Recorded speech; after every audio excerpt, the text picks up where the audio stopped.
Talk about key rotation. We're going to rotate a key here. So we have a customer key. We're going to talk to Vault to rotate the key. Again, this is best practice. Your key management service is where you manage your keys. So this is where you're going to do the rotation. We're going to produce some new data, so the new key will be used.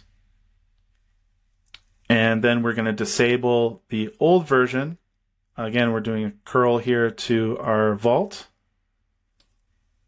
And now we can see if that rotation has been effective.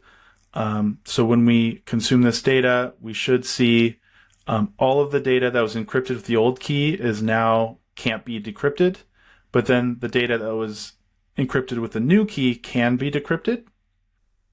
So we effectively rotated that key and made it so that someone with access to that old key, they won't be able to decrypt the records anymore. So we've effectively rotated it.